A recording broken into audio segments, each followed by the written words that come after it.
Welcome to the Scalable Real Estate Investing Podcast, where we discuss the most scalable strategies, tools, and approaches to successfully invest in real estate.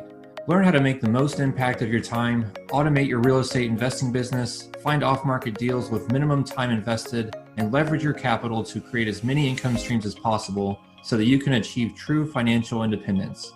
Thank you for tuning in. I'm your host, Mason Clement.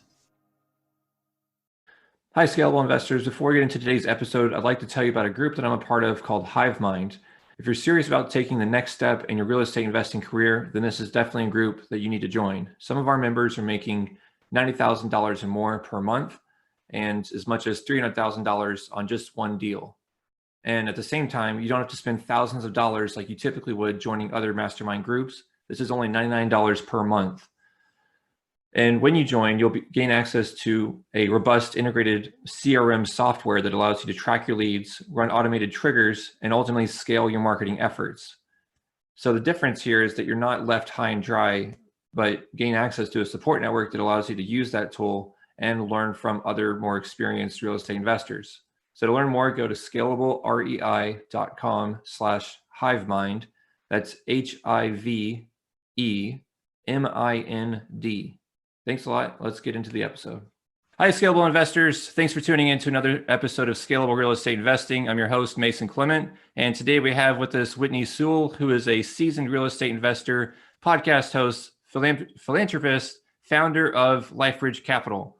So Whitney's acquired over 900 doors, valued at over $150 million, and interviewed over 1,000 experts on his Real Estate Syndication Show, and was able to scale his business at a groundbreaking pace, starting from 2017 to now consistently raising over 10 million in just a few hours. So pretty astonishing. Think that he's going to be an excellent guest on the show. Happy to have him. So Whitney, how you doing? I am excellent, Mason. Pleasure to be here. Perfect. Well, why don't we get into things? I like to ask every guest what their background is and what got them involved in real estate. So why don't you just run us up to speed on your background? Yeah, I go back to, I typically tell people, I go back to March of 2001. And I say March because that's when I decided to join the military. And if you think about that time, that was 6 months before our nation was attacked. And so at that point, we didn't have any idea we would be going to war. But I did find myself spending all of 2005, then a few years later in Iraq. And it was definitely a life-changing experience, to say the least. Unfortunately, not everyone in my squad made it home, but I'm very thankful, obviously, that I did. And but I learned a lot. One thing the military taught me, though, is to have that never give up mentality. And it just wasn't an option, right, to give up. At that point, other people are counting on you. No matter what happens, you have to be able to perform. And so a lot of things were learned there the hard way. But then I came home and I loved the uniform, the discipline, the structure, and thought, what am I going to do? And policing became a good fit. Right? And so I got hired with Kentucky State Police and also learned a lot. Again, that never give up mentality was so important. And it had to show from the way I wore my uniform to the way I responded to every dispatch. It had to show. And so I loved working the road as a police officer. I would have done it for free the first couple of years. However, I found out that I nearly was doing it for free, but making say 30, 35,000 a year, and then trying to work all the overtime I possibly could, and with the worst schedule possible. I got married about a year in being a police officer, and then the first whole year of marriage, my wife Chelsea and I just passed each other in the hallway, and so I was like, okay, this is not what's best, right? And I just can't do this forever. This is as much as I enjoyed it. Obviously, there has to be something else, or there has to be some way to supplement my income. And so it was in 2009, and that's when I learned about real estate. And I not only heard about real estate, I was not raised around real estate entrepreneurs or investors or anybody with wealth, really. And so when I learned about real estate, I started discovering that it wasn't like one or two or even 100 people had built wealth in real estate. I mean, millions of people had built wealth in real estate. And so it was like, okay, if all these people can do it, I can do it too, right? I can at least supplement our income at the least with a few rentals at that time. And so I did. I bought 2 Tri-plexes, and we learned a lot the hard way. we made a ton of mistakes, self-managed, and thankfully, though, it was a very trying time. It was a lot of stress. We were remodeling a home too, newly married, and all this happening. But thankfully, we didn't quit there. We did sell those. I soon became a federal agent, which moved us to Virginia, where we still live now. And in Virginia, I kept pursuing real estate at a very small scale. I didn't know about syndication business, and commercial real estate at that point seemed so far out of my reach. Like it wasn't even an option in my mind. And so I thought, maybe 20 years from now, I don't know who those guys are that are doing those things. It just wasn't even an option. But I did get up to a 15 unit and really thought that we were doing something big. But I had another business at that time too. I was actually training horses professionally. It was a passion that I'd had since I was a little boy, and I was doing clinics all over the country and selling horses for more money than I ever imagined, plus doing rentals, plus working full time as a federal agent. And so eventually one fall, my wife and I were on the beach, and we were just walking and praying and really thinking, like a few years out, thinking, okay, can we maintain this? Can I really keep doing all this? And obviously the answer was no. And so we made some drastic decisions and commitments. And so we said, you know what, this is just not what's best again for our family and our marriage. And we sold the farm. We sold everything. We sold the rentals, the 15 unit. We sold everything related to the horse training business. Even though I'd built a brand there, I'd really become pretty well known in that industry. And was going places there. However, it was never going to be passive. It was always going to require me to be there. And so I said, you know what, this is just not what is best. And we sold it all and committed to commercial real estate. And then obviously the podcast where, it was a daily podcast. I was still working full time, and then started doing deals and doing a daily podcast. I would record 15 shows in one day, a couple of days a week. And it was just kind of chaos for a couple of years of just really sacrifice for the whole family, before we really took off. Anyway, ask any questions, Mason. I'm happy to explain anything or, how we scaled fast. Okay. Yeah, that's interesting. You say that. I feel like you need that chaos to make real progress. And then once the dust settles, you look back and be like, oh, that really got me somewhere. So that's good to hear. So you have, I guess I'm assuming you have a big lump sum of cash, and you're looking at commercial real estate, maybe syndicating some deals. But how did you decide to get started on that next stage of your real estate investing career?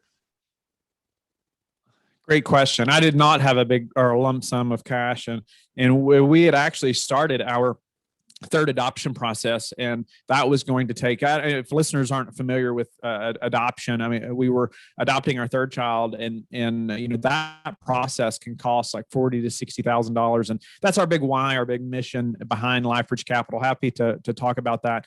But that, we also knew that at this same time we were fixing to, have to put out 40, 50,000 for that process. Amongst I was looking at mentors and wanting to hire a mentor and moving into the commercial real estate space at that time. But what also, Mason, during that time, I started going to a few conferences, and I started meeting people that had only been in commercial real estate maybe 1 year, 2 years, and they were buying 100 unit, 200 unit buildings. And my eyes were kind of open to, wait a minute, again, if they can do it, I can do this too. I can figure this out. And so that just pushed me on a journey to say, you know what, I'm going to figure this out. I'm going to build the team. I'm going to build the brand, and we're going to move forward. And that's ultimately what we did. Okay. So do you feel like it's necessary to join a mastermind multifamily group or something to be able to connect with folks and really get up this learning curve faster? Or is that what you ultimately did, or what do you think? So I joined, I hired a mentor. I do feel like having a mentor or even a group of guys like that, somebody in the group will probably become a mentor or friends at least. It's just important who you surround yourself with, right?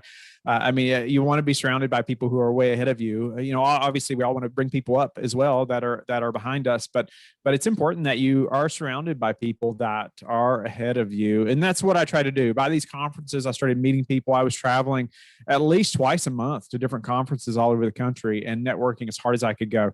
And so I started seeing a lot of the same people, right? And developing friendships and, finding people that were way ahead of me and connecting and having them on my podcast and creating more relationships there. Started interviewing, like I said, I was interviewing so many people and still am. All those connections, right, add up, and you start creating partnerships or just mentorships or, things like that, where I can ask people questions, issues that we're having or things that I'm working on. That was a big help. But definitely, having a mentor early on. I mean, now that same mentor now, we still talk often, but it's more masterminding now, and helping one another. But early on, man, it was crucial that I had somebody like that was way ahead of me, that could just kind of steer my ship a little bit every once in a while, and I would get off track, and to kind of put me back on track. And so that was crucial for sure. Okay. Yeah, I think one thing I didn't realize when I first started was your programming, like the program, your mind's like a computer, really. And actually I speak Mandarin and Mandarin Chinese, and in Chinese, the word for computer is like, the literal translation is electric brain. So really, I think that it's very funny because they're actually very similar. And I feel like you have a computer running. And so my point is, even if you know all the information, if your programming isn't right, then you're not going to be successful unless you surround yourself, like you said, with that mentor and that group of folks that already are running on that higher level programming and already know how to do it. So that's makes a lot of sense. So I've heard a lot of people recommend partnering on their first deal. Is that something you recommend, or like when you're doing your first deal, what do you really recommend? Should you have other deals under your belt first, or what do you think for that first one? Typically for the first one, I mean, it depends on what your goals are. In real estate, where do you want to be 5 years from now? Or I would think through that a little bit. But ultimately, in our field or in commercial real estate, if you're going to syndicate large multifamily or some type of commercial real estate, more times than not, you're going to partner on something. And it's such a team sport. It's such a team effort. There's so many moving parts. If we're raising 10 or $15 million for a project and we're acquiring, say, $30 to $50 million deal, I'm not doing all that myself, right? I've built a team of experts. And so now I'm not going to do it by myself at all, by no means. But even the very first deal, I partnered with someone, right? I partnered actually with my mentor at that time on a couple projects. And so, but I specialized on one thing in the business and got really good at that. And that helped me to move fast. So I partnered with my mentor. He already had all those other team members at that time, but then I started building my team. And as soon as I found other team members that were experts, we were able to move very fast because I focused on this one thing and became really good at it.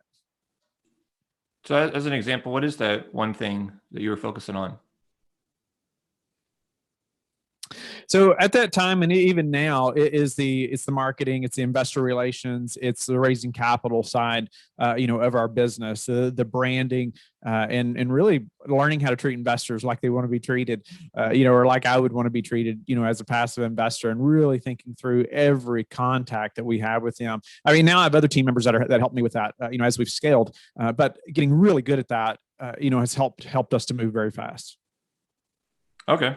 That makes sense. Yeah. And obviously you can't scale it without first doing it yourself and becoming an expert at it. So that makes a lot of sense, but imagine it could be very labor intensive because there's every single touch point and you have your webinars and everything else. And interesting. So that is something I wanted to ask though, is how many deals or how many properties can you be managing at one time? Is it unlimited, or I feel like at a certain point, you have only so many people to help manage these properties. So what's your kind of sweet spot right now? You definitely have 4 or 5 assets. Go on. Well, you definitely have to scale your team as you scale your deals, right? I mean, we're at 900 doors right now. And I would say, we're kind of to our limit as far as our internal, the team that we have right now. as far as asset management, and we're fixing to hire an asset manager, as we scale our team. And I would say, we could manage it. We can manage more than that. We're not at our limit, but however, I can see that we need to hire somebody now as we bring on, we have 2 other projects right now under contract. And so as we, bring those on board, I want us to be in process of hiring this asset manager. So as soon as these deals close, or pretty soon after, we're bringing somebody on board. So our team is going to be scaling, at the same time. I mean, we have 5 full-time people in the States. We have 4 full-time people in the Philippines. That doesn't count property management or contractors or anybody like that. But that's just, the acquisition side and the investor relations side. Okay. And in terms of finding deals, is it primarily through brokers, or do you have any experience working with off-market deals or like sourcing your own deals? So it has been primarily with brokers. We've received about 2 projects through our property management companies, just through those relationships and deals that they knew were coming on market. But everything else has been through brokers and broker relationships. I mean, when we're buying, say $30 to $50 million project, more times than not, they're going through brokers. It's going to be very rare you go direct to seller. Okay. Got it.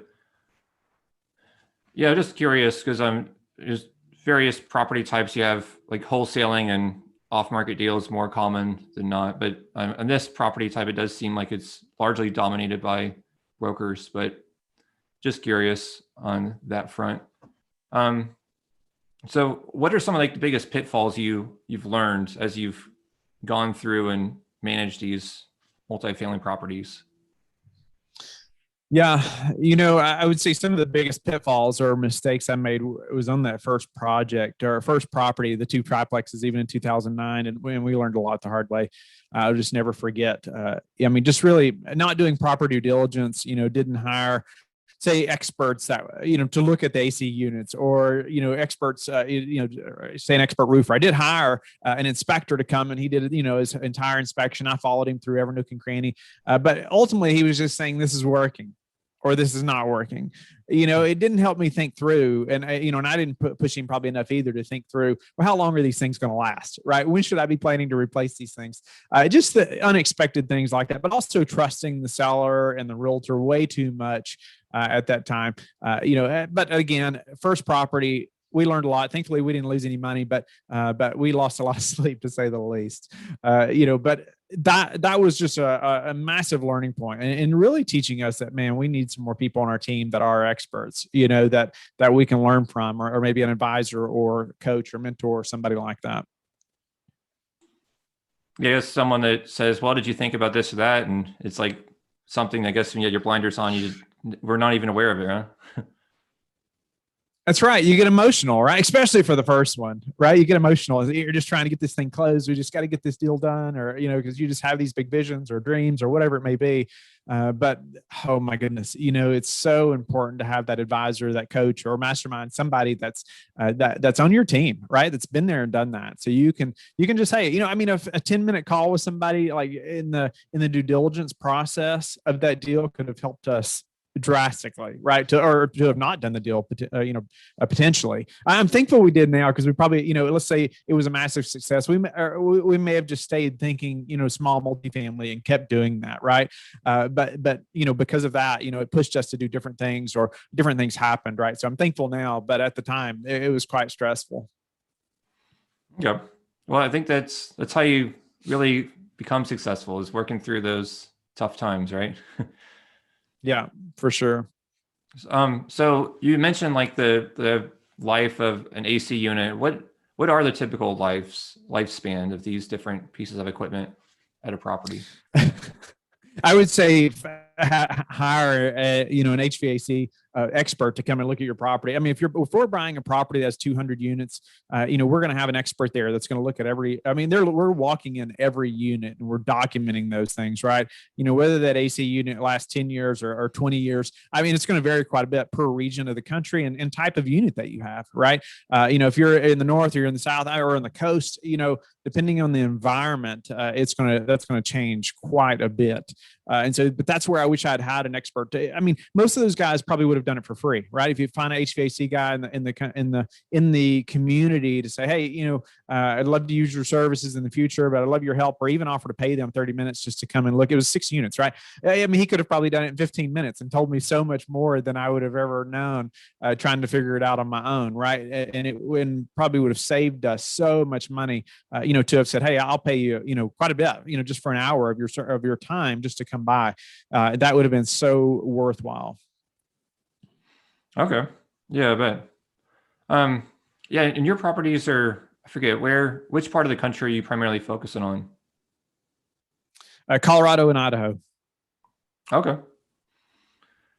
Interesting. So I guess not, I know like you mentioned the coastal regions, and I've heard that a lot of properties can just get damaged from all the salt water and all that stuff. So I guess you don't have to worry about all that stuff. No, we're not worried about that. Yeah, I mean, you go to the beach and you see, I see the AC units at all these properties. I'm like, oh my goodness, it's just a rust bucket, right? That's what made me think of that a minute ago. Yeah, so that's why I say, different parts of the region is going to have different issues like that. That's why you want an local expert to help you figure those things out when you're doing your due diligence. Okay.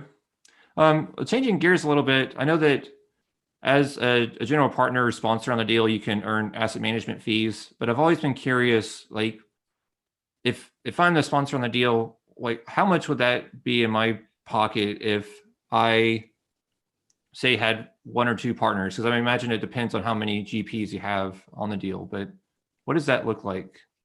It also depends on the percentage, of course, too. But go on. It does. And that's going to vary quite a bit per operator, maybe per deal. Most operators are going to charge, say, a 2% acquisition fee, and that's paid to the general partnership at closing. So, you do 2% of, whatever the purchase price is. And that's going to go to the general partnership, like I said, at closing, but that goes to fund a lot of things, right? A lot of people say, oh, goodness, they're making so much money up front, but really they've already paid a lot of money to get that deal to the closing table, right? Through that due diligence process and creating the entities and hiring experts to come and help you through the due diligence process. There's a lot of things, even our team, right? We're employing people as well, through that entire process that are, and we're helping get these deals to the closing table. And so there's a lot of things that have to be paid there, but you just need to know what to expect there, and you want your operator to be paid well, right? I mean, as a passive investor, you want to know that they're incentivized to make this deal work. So, a large, let's say, I've seen 4% acquisition fees or even higher at times. And I would say that's pretty excessive. Very excessive. And ultimately, yes, I want my operator to be paid up front. We expect to be paid some up front, but then we want to be more aligned with the investors and really share in the upside of the deal. So over the life of the deal, we will be paid a management fee that's based on the income. But then at the end of the deal, we're going to share in that equity of the deal. So it's going to be split. Let's say it's split 70-30 or 25-75, something like that. That 70 or 75% going to our limited partners or passive investors. And so that just helps more align us with investors. So that way, the better the deal does, the better we do also. But we're getting that at the end, when we sell the project. Okay. And are y'all providing your passive investors with different types of like Class A shares or Class B shares with different returns and stuff like that? Yeah. So the last probably 4 or 5 projects we've done what's called the dual class structure. Sounds like what you're referring to. So an investor can purchase Class A shares where we've been providing a 10% preferred return. And remember, preferred return doesn't mean a guaranteed return. It just means the first portion of any cash flow. So if the deal you invested in doesn't have any cash flow, guess what? There's no preferred return. And so a lot to think through there. But 10% preferred return, they are paid first. So there's a slight less amount of risk there for those Class A shares, but they get no upside. They get no equity upside in the deal. Where the Class B shares, we're getting, say, a 7 to 8% preferred return, but then they also get 70% of the upside of the deal, meaning when we sell it or we do a refinance, the extra cash flow that's paid out, they're getting that large amount of equity there and cash flow in the deal as well over the life of the deal. So they're getting less cash flow, but more upside later on or more growth. And there's also investors that will do both. They'll do what we call a blended share. They may put 50 or 100,000 in A and 50 or 100,000 in B as well, or one way or the other. Okay. And I've also heard that maybe it's you that told me or other GPs, but you'll like, do you invest in both those shares and also have the GP shares that are allocated to you? So you're kind of on So both sides. yeah, you do want to make sure that your operators investing in the deal. It's very important, and we take it very seriously. I mean, I think on our last project, just from the Lifebridge General Partnership, there was like 1 or 1.2 million invested. And so it's a very large percentage of the raise, even. And so it's just very important that you see that alignment of interest. And like I said, we want to be invested passively in these deals too. And we do. We want to be, building our wealth just like our passive investors are. And that's one way that we do that. So it's important to ask, is the general partnership, as you as the operator, when you're having that phone call, are you investing in the deal, and how much is the team investing in the deal? So you understand that. But yes, we're investing personally in every deal. Okay. So, so say if I was making like a $100,000 salary and I wanted to replace that day job income with investments from these multifamily properties, how many properties or deals would I need to be invested in? Like from a passive investor standpoint, if I'm making, I think I did the math, it was like, if it's just like 8% return, I might need to be in like 10 or 20 deals. But as a GP, what does that look like? So, I mean, that could go a lot of different ways on the general partnership side. So I get that question often when people are asking me about like transitioning from a full-time position, right? Like when I was a federal agent, how did I know that it was, time for me to go, full-time into real estate? And there's a lot of like just personal things you got to figure out there, right? If you're single and you have, so let's say a big savings account, it may be, you're going to be a lot more able to move faster, say full-time real estate, right? Or make that leap, and make it happen where you have a family, or maybe you have a lot of debt or whatever it may be, your kids. You may not be able to do that transition that easy, right? Or that fast. Personally, we had done a couple deals, and we already had another deal under contract. My ability to raise a lot of capital had grown very fast. I mean, like from raising 250,000 on our first deal to being able, like I said, being able to raise, say 5-6 million, probably at that time, in a few hours or less than a day. Now we can do a lot more than that. But so my ability to raise that money, my relationship with our investors, all that had grown very fast, and our deal flow had increased. Like I said, we had done 2 deals. We had another deal under contract. I knew it was time to leave, and so I could see the income that was coming right from these projects. So I could say, okay, I can support my family. There's no reason to think that, this deal flow or this is going to stop in the near future. And it was going to pay me a lot more than what I was making, at my, my full-time position. And so it was just time. It was like, okay, it's a no brainer to make that transition now, and go full-time. I mean, it was more than 2 full-time jobs. I mean, really my boys knew that like Saturday afternoon, I was in the house but they would not see me until Saturday night or Sunday. Like they knew that's the time when Dad's not working. It was that crazy for a couple of years, just a crazy schedule and just sacrifice for the whole family. But thankfully, that changed obviously when we left the full-time position. But it was, I had to think about that income, right? I do have a family to support. And so I see the next deal coming, and also, I had to think through team members that we're hiring and salaries and current expenses and things like that. But these deals, they do pay us better than say a full-time position. But obviously there's other business expenses as well.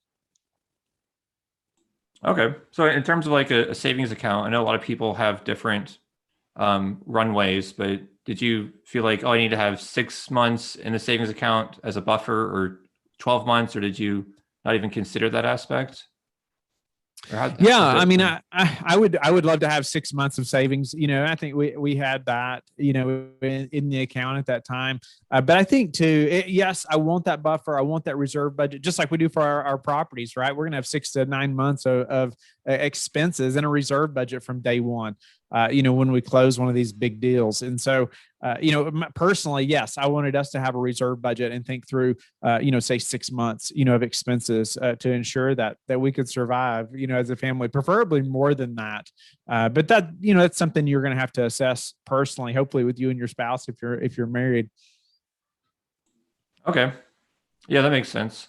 And I also forgot to ask, or don't want to forget to ask, that how long does it take to start making distributions after you closing on a property? So yeah. So every deal is different, but that's a question you want to ask, right? Ask the operator, when did distribution start? And I would hope that this is in their marketing information. And I say that because I just spoke to an investor a couple weeks ago, and he had invested passively in 6 deals over the last, I think, 8 to 10 months, something like that. And I said, well, how are the distributions going? And he hadn't got the first one yet. And I said, well, when do they start? He's like, well, I'm not sure. I'm like, what? 6 deals or more, and you don't know when the distributions are even supposed to start, or when you expect them to start. So that's a problem, right? You should be asking that of your operator, or understanding the business model. There are deals that may not pay out for a year, right? Or we're doing a development project now. Well, the project's not going to be completed for a year. And so that, it's not going to be cash flowing until then. Investors will start receiving distributions then, but they're receiving a return for this year, but they're not getting paid yet, right? That'll be paid out over the life of the deal. But typically when we're doing a value add project, like we've done most of, those distributions, we're trying to find properties that are cash flowing and stabilized from day one, but there's still a lot of area, or a lot of, say, whether it's through management or remodeling and raising rents, ways that we can add a lot of value. And those types of properties are paying out distributions to our investors within the first 30 days of closing. After closing. Okay. But you mentioned development as well. Is that a ground up development, or is that more of the remodeling? No, it's ground up. And so it's, we're in, like I said, Boise, Idaho, and in Colorado Springs for the most part. Colorado Springs is where the majority of our projects are, but we bought a property from a developer last August in Boise. And it's just amazing. It's already hitting our 3rd year projections. Just since August. And so it's just doing amazing, but that was a brand new project that we bought from him. We created a relationship there, and really a partnership now with him. And so we're coming in earlier on those projects now, and really putting the deal under contract a year before it's completed. So we get a lot better project, a lot better deal for a lot less, but then it also allows that developer to go do other deals, right? It's a win-win for both of us. But yes, that's ground up development. But it's because we're finding those team members, right, that are experts in those space. I'm not becoming an expert in development just yet. We're finding those team members. We're growing our team in that direction also. Okay, interesting. How many acres? I guess it depends, but how many acres, like at a minimum, would a developer need to build something? So in our case, it could be anywhere from, say, 10 to 15 acres. It could be, it depends on the size of the property, the types of buildings. There's so many things there that go into that decision, right? And so we may have, 20 or 30 buildings that are either 4-plexes or 8-plex type townhomes, or, there's so many, like I said, things there that would determine that, the lay of the land, or the way that, water flows around or through the property, or, there's all kinds of things, but it's going to be, I would say anywhere from 10 to 15, sometimes 20 acres. Okay. Interesting. So besides, you kind of hit on it a minute ago, but besides like increasing rent or remodeling units, or decreasing utility costs, what are some other ways to increase NOI and the valuation on a property? Yeah. You got to get creative, right? And we really just spend a lot of time thinking through different ways we can add value. Often, like our project actually in Boise, there's covered parking. And most properties there have covered parking because of the weather, but we started charging for parking. That's just one thing, or like to have a reserved spot, right? Like this is your spot, and that increased, I think we're getting $25 or $30 a month per spot now. And you multiply that, let's say there's 100 covered spots. Very fast, we're increasing the value of that property, but that doesn't count. Like that project was just built in 2017 and 2019 in 2 phases. So it's brand new. However, the developer was self-managing, and while they were doing a good job, just wasn't optimized. They were not, pushing, say, the rents, or pushing ways that they can increase income to the best that property could withstand.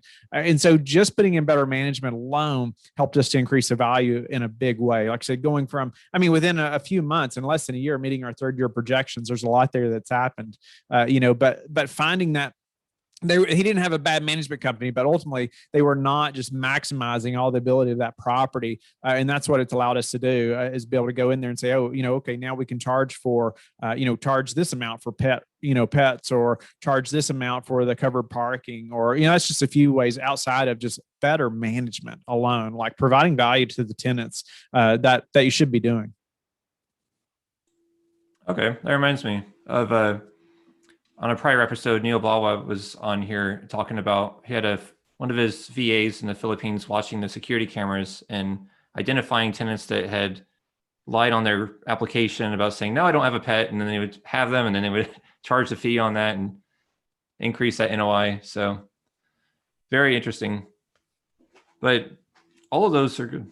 Yeah, Neil and I have talked about using virtual assistants a lot, and we've had deep conversations about that exact thing. And yeah, it's very interesting. When you can start just hiring people like that to help you better manage, right? I mean, it's incredible. Like his VAs are watching the doors, right? They're saying, "Wait a minute, there's a dog going in Unit 43," but looking at their lease, they didn't tell us that they have a dog. And they're not paying that fee. Yeah, I guess they could move in and not have a pet, but then get one later, and then you gotta have to catch them, get that fee. Right. Okay. Great. Well, I think that we've hit on most of my questions here, but is there anything else that you want our listeners to know, or anything we missed? The big thing too, I like to stress is that, when I started, and I was going to all these conferences and people would talk about their why and their mission, I would just tune it out, and I go to the back of the room or whatever, do something else. And I'd say, hey, let's get to the meat and potatoes. I don't want to hear that stuff. But I soon discovered that I was completely wrong. And, I shared a little bit about, that our family's just involved in adoption, and we have 3 children through adoption. And that's another long story. But through that process, it pushed us to have a why and a mission to help other families with the expense of adoption. And so we started the Lifebridge Foundation, which is helping families with that burden, with the expense burden. So they'll be great parents, but often we talk to couples that say, Whitney, $50,000 really, to bring our child home. And they say, well, that's more than I make in a year. They're very discouraged, right? They don't even know where to start. And so that's where the Lifebridge Foundation will provide grants and things like that. So I encourage the listeners, if you or someone that's looking to adopt, and you would like to speak to my wife and I, or ask about our experiences, we would love to do that or help in any way. But that became our big why and our big mission behind Lifebridge Capital, and that's helped us in a big way to push forward when times were tough, or even my wife had to be completely on board with this pursuit, this level of commitment that we had. And I would say she's not big into real estate, but man, she's very passionate about our why. And so that's helped us, in a big way, just to move forward, when times were tough. So think about, why you're doing this. Okay, perfect. And if people want to get in touch with you, what's the best way to do that? You can go to lifebridgecapital.com. You can email me, Whitney at lifebridgecapital.com, or you can call or text me at 540-585-4338. All right, perfect. I'll also include that in the show notes, but hopefully people can just simply rewind as well and write that down. This has been very helpful. Thank you very much for taking the time to do this episode.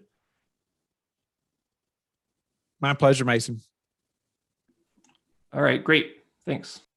All right, that's another episode of Scalable Real Estate Investing. Thank you for tuning in. Please be sure to leave a review and subscribe on whatever channel you're using to listen or watch these episodes. And also be sure to go to scalablerealestateinvesting.com, scroll to the bottom, and fill out the form to sign up for our email. And you could also reach me directly at mason@scalablerealestateinvesting.com. That's MASON at scalablerealestateinvesting.com. If you'd like to get in touch with me to either partner on deals or even be considered to do your own episode on this podcast. Thanks again, and have a great day.